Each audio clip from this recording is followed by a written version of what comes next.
हाँ ये तो कर रहा है तो इसका हमें अड़चन होता है हमारे पास इसकी अड़चन नहीं। कोई दिक्कत नहीं। जो स्क्रीन चल रही है ना, इस पर सब देख रहे हैं। अगर उसको आगे लगा देंगे तो देख नहीं पाएंगे। हो गई ना बात, मैं लगा ही नहीं उसको, मेरा कंपनी बैठो। हाँ बैठो यार, पचौरी जी करेंगे बात, छोड़ो कोई दिक्कत नहीं, अपने को कॉपरेट करना है इनसे, कोई दिक्कत नहीं है, इनकी ड्यूटी है भाई, ये काम कर रहे हैं। चलिए, तो परा और अपरा का जो संयोग है ना, वो परा ने किया है, अपरा ने नहीं किया। जैसे हम लोग गाड़ी लेके आए घर पे, नई गाड़ी लेके आए, ठीक है, उस गाड़ी से जो मोह है हमारा, आसक्ति है, वो किसने की? गाड़ी ने की या हमने की? गाड़ी को तो कोई आसक्ति नहीं है। अच्छा, 2 दिन बाद मान लो गाड़ी जो है किसी के पास चली जाए, तो वहाँ गाड़ी जाके रोएगी, करेगी मैं तो वहाँ बहुत बढ़िया थी, हमारे ओरिजिनल जो मालिक थे यहाँ खान ली, मेरे को पटक दिया, इस गली में पटक दिया मेरे को, वहाँ पे मैं बहुत बढ़िया पार्किंग में खड़ी थी, बहुत ऐसे रोएगी वो गाड़ी? जो सोना चांदी पैसा जिसके दम पे हम कूदते हैं कि ये हमारे हैं, क्या वो हमसे कोई अपना संबंध मानते हैं? वो आज हमारे पास हो तो ठीक है, और हमसे बाहर चले जाएं तो ठीक है। तो इस संसार को पकड़ा हमने है, संसार ने हमको नहीं पकड़ा। तो जिसने पकड़ा है, छोड़ने की जिम्मेदारी भी उसी की है। अब आप समझ रहे हैं, भगवान हमारे खूब कृपालु हैं, गुरुजन कृपालु हैं, शास्त्र हमारे ऊपर खूब कृपा करते हैं, लेकिन ये तीनों मिलके भी हमारा कुछ नहीं बिगाड़ सकते। क्यों बिगाड़ सकते हैं बताओ? क्योंकि पकड़ा हमने है। तो जिसने पकड़ा है, छोड़ने की जिम्मेदारी भी, हम चाहें तो छोड़ दें, आज छोड़ दें, अभी छोड़ दें,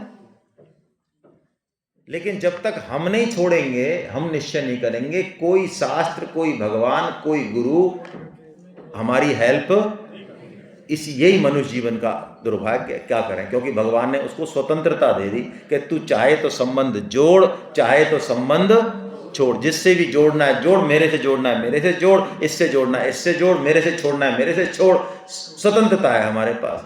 तो स्वतंत्रता का दुरुपयोग वास्तव में हम कर रहे हैं अभी, इस कारण हम परेशान हैं। भगवान ने कहा ये जो आपको दिख रहा है कि ये अपना है, ये पराया है, ये ऐसा, ये सब मेरी माया है, वास्तव में कोई कुछ नहीं है, मैं ही मैं हूँ। भगवान ने ये श्लोक बोला, आइए हम बोलते हैं श्लोक को। दैवी ही ऐसा गुणमयी,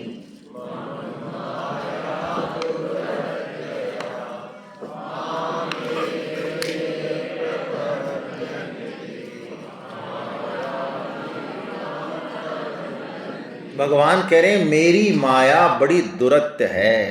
कौन सी माया? 3 गुणों वाली।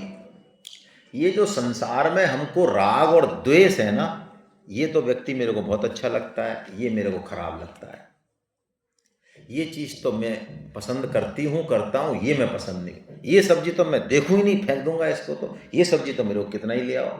ये जो लाइक डिसलाइक, राग द्वेष जो है ना, व्यक्ति के प्रति, घटना के प्रति, वस्तु के प्रति, ये क्या है? ये माया है, ये माया के कारण है। हम जब तक किसी के प्रति राग द्वेष रखेंगे, तब तक हम उसका ठीक ठीक आकलन, यदि मुझे किसी व्यक्ति से द्वेष है, मान लो आप में से किसी व्यक्ति से मेरे को द्वेष है, तो क्या मैं उसके गुणों की कदर कर सकता हूं? उसमें गुण है, लेकिन मैं, और किसी से मेरे को राग है, तो क्या मैं इसके अवगुण को अवगुण मानूंगा? नहीं मानूंगा। तो ये जो राग द्वेष है ना, तो ये माया है। भगवान ने कहा, और ये जो संसार दिख रहा है, ये सब भी मेरी माया है। ये पैसा रुपया जो भी कुछ दिख रहा है तेरे को संसार में, ये सब भी किसका है? ये मेरा है। मम माया, भगवान ने कहा मम माया, मेरी माया है। तो भगवान की माया को यदि हम अपना मानेंगे, और माया कौन है? भगवान की स्त्री है, भगवान की शक्ति है। तो दूसरे की स्त्री को यदि हम अपनी मानेंगे, तो बोलो हमारी पिटाई होनी चाहिए कि नहीं होनी चाहिए? और वो भी किसकी? बोलो, जिनके एक सांस में अनंत ब्रह्मांड बनते हैं और लौटते हैं, उनकी माया को हम क्या कहेंगे? अपना। तो हमारी पिटाई होगी और बढ़िया वाली होगी। हाँ, यदि हम इसको भगवान की मान लें, और फिर इसका जो है उपयोग करें तो ये अन्नपूर्णा माँ बन जाएगी हमारी, फिर हमारी सारी आवश्यकताओं की पूर्ति हो जाएगी। लेकिन हम भगवान को तो पटक दें कहीं अलग और खुद ही जो है कहते हैं कि हम ही हैं इसके भोक्ता, हम ही इसके मालिक हैं, तो फिर हमारी पिटाई होगी। दीपावली पर हम अकेली लक्ष्मी का पूजन करते हैं प्राय सभी लोग, लेकिन गीता का साधक कभी भी अकेली लक्ष्मी का पूजन नहीं करता। वो उस लक्ष्मी का पूजन करता है जो भगवान नारायण के साथ होती हैं। वही फोटो वही विग्रह लगाता है। भगवान नारायण के साथ जो लक्ष्मी आती हैं वो गरुड़ पे बैठ के आती हैं, वो श्री लाती हैं, यश लाती हैं। और अकेली लक्ष्मी उल्लू पे बैठ के आती हैं। वो आती तो है लक्ष्मी लेकिन उल्लू बनाती हैं उनको। लेकिन उल्लुओं को ये समझ में नहीं आती बात। उल्लुओं को समझाओ तो समझ नहीं आती। उल्लू की वो माया ऐसी होती है, चांदनी उसकी, उसका ऐश्वर्य ऐसा होता है, लेकिन लास्ट में वो उल्लू बनाती है। तो भगवान कह रहे हैं यदि माया से पार जाना है तो केवल और केवल मेरी शरण में आ जाओ। राग द्वेष हटाने तो माया से पार जाना है तो भगवान की शरण में आ जाना चाहिए, केवल और केवल भगवान की शरण में। अच्छा काम भी हो रहा है, सब काम हो रहा है तो भी भगवान का ही धन्यवाद दें, क्योंकि भगवान की तरफ से हो रहा है, ये शरण है। तो भगवान की शरण होने वाले 4 तरह के भक्त होते हैं। कौन कौन से? पहला बताया इसमें अर्थार्थी, नहीं आर्त बताया नीचे से। चलो सेकंड लाइन देख लो। आर्त, आर्त यानी हमारे जीवन में कोई संकट आए तो हम भगवान को याद कर लें संकट के समय, जैसे कि द्रौपदी ने किया, उत्तरा ने किया। यदि हम केवल भगवान से ही जो है पुकार करें, किसी और से आशा नहीं रखें, तो हम आर्त भक्त में कैटेगरी में आ जाएंगे। दूसरा जिज्ञासु, हमारे दिमाग में कोई शंका है तो भगवत गीता से ही पढ़ें, गीता को ही पढ़ें बार बार, साधक संजीवनी को देखें, गीता उत्तर देगी हमारा। तो हम कौन से भक्त हो गए? हाँ, देगी उत्तर गीता। इसमें ही लिख रहा है, शायद कहाँ लिख रहा है, यहाँ लिख रहा है, ये मुझे देखो सामने लिख रहा है महात्मा गांधी का, नहीं ये महात्मा गांधी का यहाँ नहीं, कहीं और लिख रहा है, उधर लिख रहा है। महात्मा गांधी का कोटेशन है जो कि मेरे जीवन में इतनी समस्याएं आई आर्थिक रूप से, राजनीतिक रूप से, और मैंने जब जब गीता को खोला मेरे को उसका सॉल्यूशन, और ऐसा मेरे साथ एक बार नहीं हुआ, ऐसा मेरे साथ अनेक बार हुआ, 20 बार हुआ, ठीक है ना। तो हम भगवत गीता में हर समस्या का समाधान है, उसके पास जाएं। तो हम कौन से हो गए? जिज्ञासु हो गए। और तीसरा अर्थार्थी, मान लो हमको किसी चीज की जरूरत है, पैसे की जरूरत है किसी चीज की, तो वो भी हम किससे मांगेंगे? भगवान से मांगेंगे, लेकिन केवल भगवान से मांगे।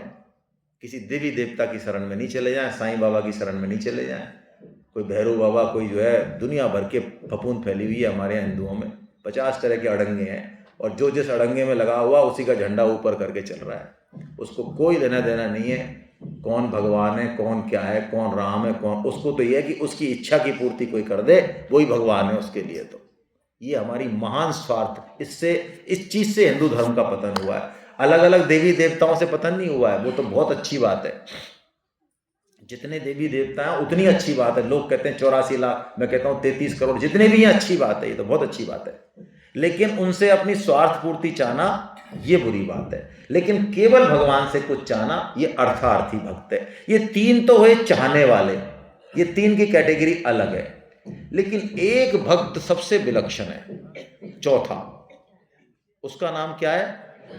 ज्ञानी। भगवान ने कहा ये ज्ञानी मेरी आत्मा है।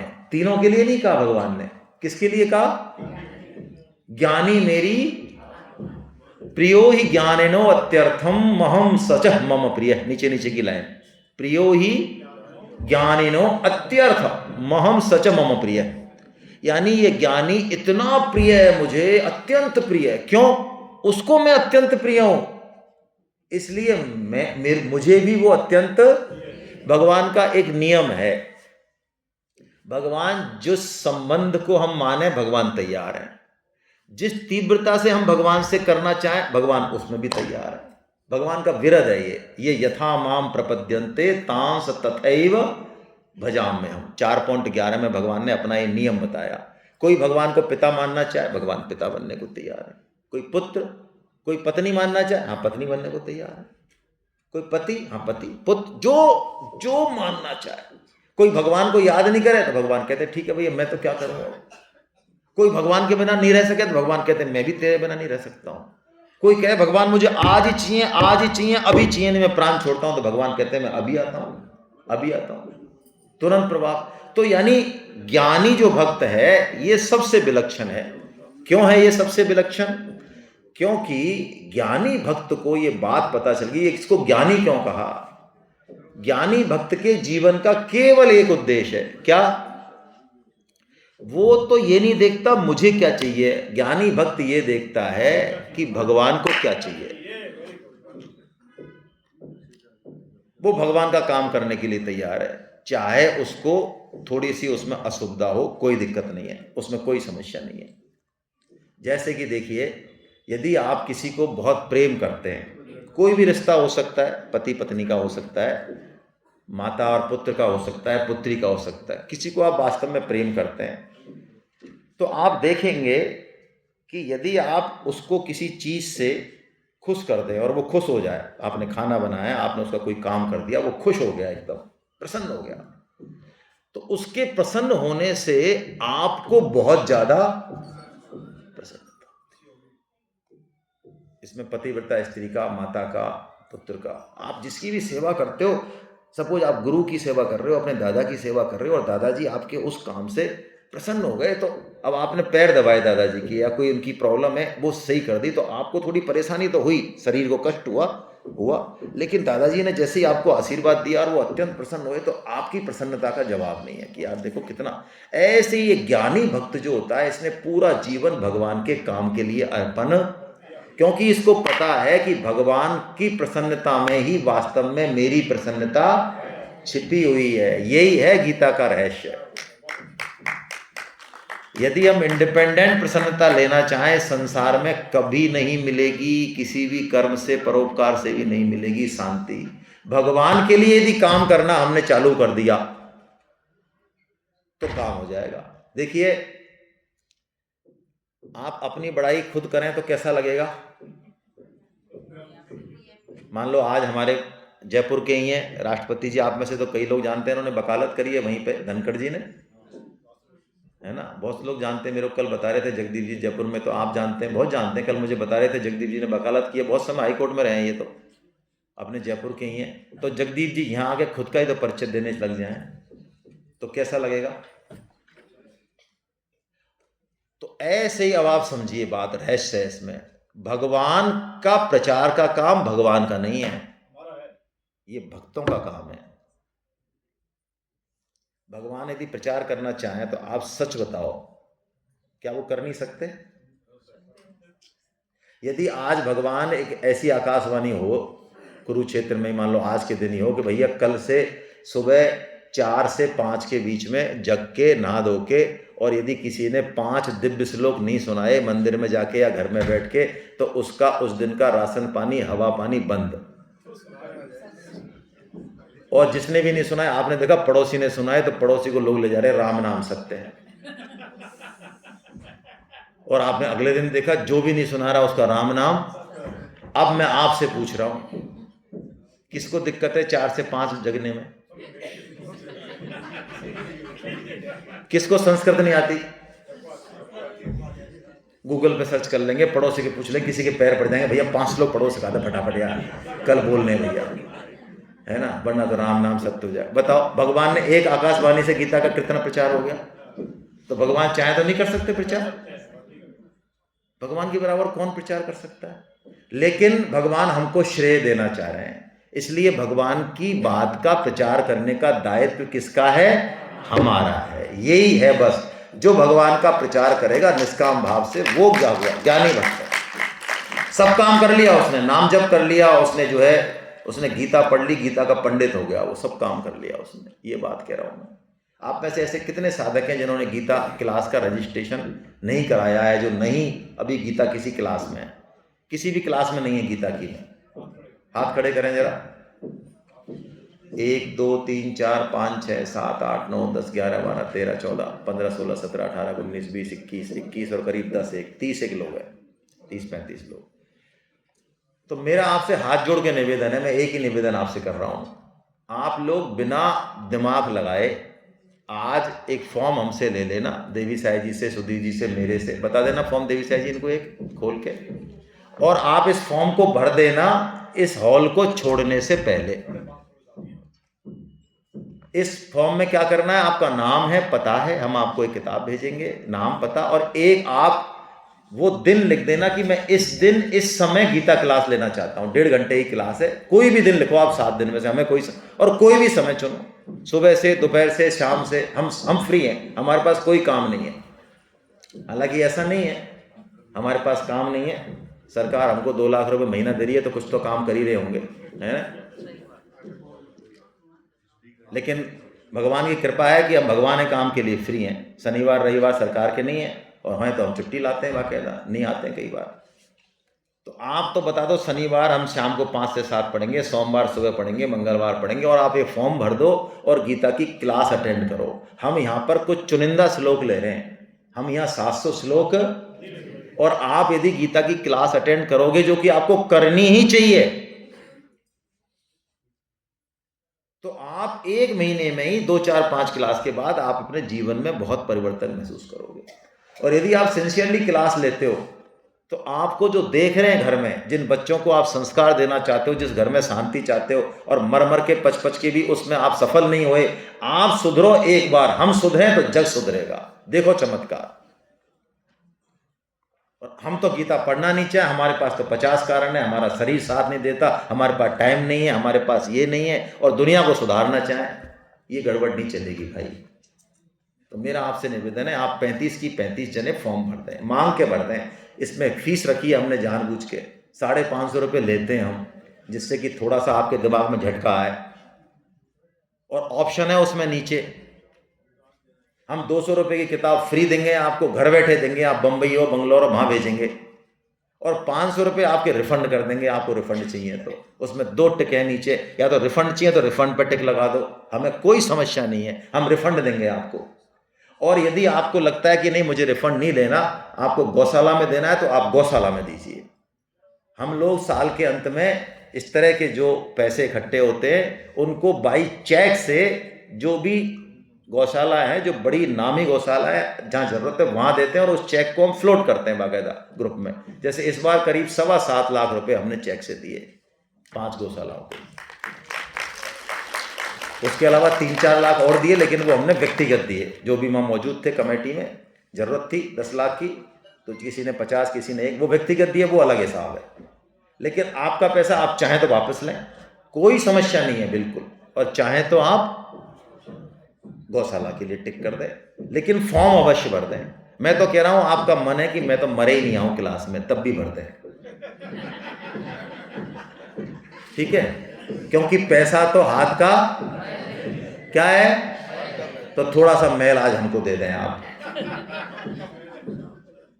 हाथ का मैल है या नहीं पैसा भाई, आप लोगों का तो होगा ही कम से कम, तो थोड़ा सा मैल आज हमको दे दें आप, ठीक है। भगवत गीता की क्लास में रजिस्ट्रेशन करा लें, बहुत जरूरी है, वरना इसके बिना आप समझ नहीं पाएंगे चीजों को। चलिए, अब भगवान आगे कह रहे हैं, जो देवताओं की उपासना करते हैं, है ना। देखो, हमारे देवराज जी के समधी या कोई रहते हैं शायद, वो आज आए ही नहीं ना, वो बहुत परेशान है अपनी लाइफ से। और कल जब वो सेशन में आए, हालांकि 12 बजे आए, सेमिनार में यदि आप शुरू का सेशन अटेंड नहीं करते हैं तो आप नहीं समझ पाएंगे चीज़ों को।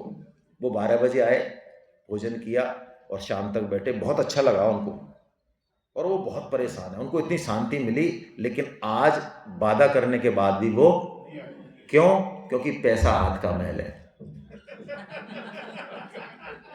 समझ में आ रही है बात। यदि वो कह रहे थे कल कि हम रजिस्ट्रेशन करा लें, उनका आप कल करा लेना, यदि मैं उनसे 3500 रुपये ले लेता तो वो सुबह 7:30 बजे आ जाते और पूछते वैसा नाश्ते में क्या बना है, क्योंकि पैसा हाथ का मैल है। पैसे की हम कोई तवज्जो नहीं देते हैं, लेकिन हम देते हैं तवज्जो, हमको पैसा थोड़ा प्यारा है ना। चलिए, तो आपसे मेरा निवेदन यही है, मैं इसलिए दे रहा हूं ये उदाहरण कि आज आप फॉर्म अवश्य भर दें, मांग के भर दें, कृपया भर दें। दिल्ली जाके और बाहर अपने घर जाके मत भरें, क्योंकि वहाँ पे आप भर नहीं पाएंगे। यहाँ तो आप भर देंगे, यहाँ पे आपका माइंड बहुत अलग तरीके से काम कर रहा है। जैसे ही आप इस डोम से बाहर निकलेंगे, इस गीता महोत्सव से बाहर निकलेंगे, आपका माइंड अलग तरीके से काम करेगा। अब भगवान कह रहे हैं कि जो देवताओं की उपासना करते हैं, देवता कौन है? जैसे कि यहाँ पे एक सिस्टम बना हुआ है, तो यहाँ सारे काम महाराज जी नहीं कर रहे, यहाँ पे कुछ कुछ जिम्मेदारियां किसी को दी हुई हैं। जैसे एक डिस्ट्रिक्ट का एडमिनिस्ट्रेशन चल रहा है ना, तो वहाँ पुलिस का डिपार्टमेंट है, वहाँ सोशल जस्टिस का डिपार्टमेंट है, वहाँ अलग अलग बने हुए हैं, है ना, लेकिन ओवरऑल सत्ता किसी एक के पास है। ऐसे ही इस सृष्टि का संचालन कराने के लिए भगवान ने अलग अलग डिपार्टमेंट दिए हुए हैं, वायु का, अग्नि का, ऐसे। वो देवता है। देवता कौन होते हैं? जो हमको देते हैं, वो देवता हैं। और हम उनसे, तो हम कौन हुए? हम लेवता हैं। तो बताओ, लेवताओं का देवताओं के प्रति कुछ कर्तव्य होना चाहिए कि नहीं होना चाहिए? होना चाहिए। लेकिन गीता क्या कह रही है वो देखें हम, बड़ा प्यारा श्लोक है, आइए इसको पढ़ते हैं। अंत बत्तु फलम तेषां तद भवति अल्पमेधसां देवान् देवयजो यान्ति मद्भक्ता यान्ति माम्। भगवान कह रहे हैं देवताओं का सकाम भाव से पूजन करने वाले तुच्छ बुद्धि वाले मूर्ख हैं। बोलो, ये बात कहीं सुनी है? यदि गीता सेमिनार में नहीं हो आप और कहीं बाहर हो तो लोग डंडा निकाल लें, क्योंकि लोग तो क्या है कि जहाँ पर उनकी इच्छा पूर्ति हो जाती है वही उनका भगवान है, चाहे वो कैसा भी आड़ा तिरछा कुछ भी हो बल्ले। लेकिन भगवान कह रहे हैं कि देवताओं की सकाम भाव से पूजा करने वाले महान मूर्ख है, तुच्छ बुद्धि वाले हैं, और वो देवताओं को ही प्राप्त होते हैं और मेरे को पूजने वाले। अब मैं आपको एक एग्जाम्पल देता हूं। आपको पानी का कनेक्शन चाहिए तो आप जेडीए में जा सकते हैं क्या? आप जेडीए में जाएं और कहें कि पानी का कनेक्शन लेना है मेरे को, है? अच्छा, आपको पट्टा चाहिए अपने घर का, आप पुलिस डिपार्टमेंट में जा सकते हैं? आप उलझ जाए वहां पे एसपी साहब से, ऐसे नहीं मेरे को पट्टा चाहिए, वो कहेंगे तू बावड़ा है क्या? यहां मिलता है क्या पट्टा? ये पुलिस डिपार्टमेंट है भाई। तो देवता अपने अपने जो सीमित पावर और फील्ड उनको दिया है उसमें वो ऑथराइज है उस चीज को देने के लिए। लेकिन इसमें एक बड़ी खास बात है जो समझ रहे हैं हम यहाँ पे, क्यों भगवान ने अल्पबुद्धि वाला कहा। देवताओं को कोई चीज हमको लेनी है तो एक विधि विधान है, उसको यदि हम पूरा करेंगे तो देवता उस चीज को हमको दे देंगे, चाहे उसके बाद हमारा नुकसान हो चाहे हमारा, इससे देवताओं का कोई लेना देना। लेकिन भगवान हमको वो चीज नहीं देंगे जिससे हमारा नुकसान हो। फॉर एग्जाम्पल, परम श्रद्धेय स्वामी जी महाराज ने समझाया कि 10 रुपए का चाकू है? ये आज के जमाने की बात कर ले, चलो चाकू नहीं, अफीम है हेरोइन है। हाँ, आजकल कॉलेजों में चल रहा है, हमारे सबके बच्चे पढ़ते हैं, बहुत बुरा हाल है, क्या करें। तो आपको मान लो जो भी 800-1000 रुपए की डोज है, मान लो उसने दे दी बच्चे ने, तो वो उसको दे देगा? हेलो, या मना करेगा? ये थोड़ी कहेगा कि तेरा स्वास्थ्य खराब हो जाएगा। ऐसे ही देवताओं से हम यदि कोई चीज मांगेंगे, वो चीज यदि हमने विधि विधान से मांगी है, शास्त्र विधि का पालन किया, तो देवता वो चीज हमको, अच्छा, जो चीज भी देवता देंगे वो चीज आज नहीं तो कल नष्ट होने वाली है। तो हमने जो विधि विधान में समय खर्च किया और उसके बाद उस चीज से हमारा लाभ हुआ कि हानि हुआ, ये भी हमको नहीं पता। लेकिन भगवान से यदि हम कोई चीज मांगे, देवताओं की इज्जत करनी है, ध्यान रखें, क्योंकि जिससे हम ले रहे हैं उसकी इज्जत करनी। गीता देवताओं का विरोध नहीं सिखा रही है, आप उल्टा मत समझ लेना। आज हम ट्रेन में भी यदि अखबार लेते हैं किसी से और 5 मिनट बाद उसको एज इट इज वापस दे देते हैं तो क्या बोलते हैं? थैंक यू बोलते हैं। तो देवता जो हमारे जीवन को चला रहे हैं, शरीर को चला रहे हैं, आयु, अग्नि, सूर्यदेव, यमदेव, वरुण देव, इन सबको थैंक यू बोलना है। सूर्यदेव को प्रणाम करें, ब्रह्म मुहूर्त में उठें, जल अर्पण करें, अर्घ दें उसको, वायु को स्वच्छ रखें, प्रकृति को स्वच्छ रखें। प्रकृति, ये सब देवताओं की पूजा ही है, ये तो करनी है। लेकिन देवताओं की जो असली ताकत है वो भगवान से आ रही है, ये बात हमको, हम जब ये हमारे यहाँ पंचायतन पूजा का प्रावधान है, ये देखिए 5 उंगली है आपकी, कोई सूर्य को, कोई गणेश को, कोई शिव को, और आपस में लड़ते हैं हम लोग क्योंकि हम गीता नहीं पढ़ते। ये 5 किससे जुड़े हुए हैं?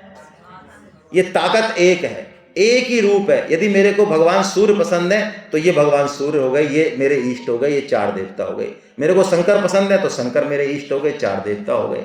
यानी उस देवता के पंचायतन पूजा में हम उसी तत्व की पूजा कर रहे हैं, ये बात हमको समझनी चाहिए।